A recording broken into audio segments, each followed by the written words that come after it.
வாங்க இன்றைக்கி kids lunch பாக்ஸுக்கு என்ன பேக் பண்ணியிருக்கோன்னு பார்க்கலாம். ஸ்நாக்ஸுக்கு ஸ்லைஸ்டு ஆப்பிளும் பீனட் பர்ஃபியும், லஞ்சுக்கு சிறுகீரை பருப்பு மசியல் சாதமும் வாழைக்காய் வறுவலும் எப்படி செய்கிறதுன்னு பார்க்கலாம்.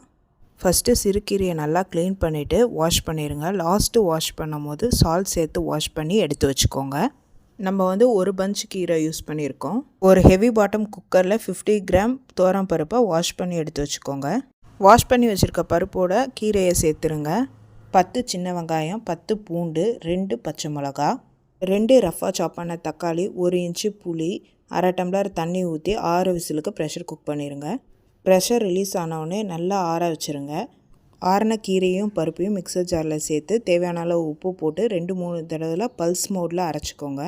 டேஸ்ட்டு கரெக்டாக இருக்கான்னு செக் பண்ணிவிட்டு சர்விங் பவுலில் சேஞ்ச் பண்ணிடுங்க.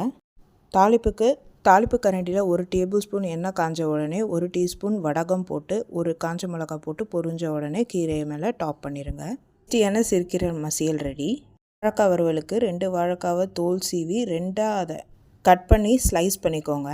வானலில் 3 டீஸ்பூன் எண்ணெய் காஞ்ச உடனே அரை டீஸ்பூன் கடுகு, அரை டீஸ்பூன் ஜீரகம், 3 பூண்டை தட்டி போட்டு பொரிஞ்ச உடனே கட் பண்ணி வச்சுருக்க வாழைக்காவை போட்டு 1 நிமிஷம் எண்ணெயில் ரோஸ்ட் பண்ணிடுங்க. ரோஸ்ட் பண்ணின பிறகு 1/4 டீஸ்பூன் மஞ்சள் பொடி, அரை டீஸ்பூன் சோம்பு பொடி, 1/2 டீஸ்பூன் சாம்பார் பொடி, தேவையான அளவு உப்பு போட்டு எல்லா காயிலையும் படுற மாதிரி மசாலாவை கலந்து கொடுங்க. அதோட ஒரு கையளவு தண்ணி சேர்த்து 10 நிமிஷம் ஸ்லோ ஃப்ளேமில் குக் பண்ணிங்கன்னா நல்லா சாஃப்டான வாழைக்காய் வறுவல் ரெடி. நல்லா 1 இனுக்கு கருவேப்பிலையும் 1/4 டீஸ்பூன் பெருங்காய பொடியும் சேர்த்து ஒரு தடவை மிக்ஸ் பண்ணிவிட்டு சர்விங் பவுலுக்கு சேஞ்ச் பண்ணிடுங்க. இந்த லஞ்ச் காம்போவை செஞ்சு பார்த்து எப்படி இருக்குன்னு சொல்லுங்கள்.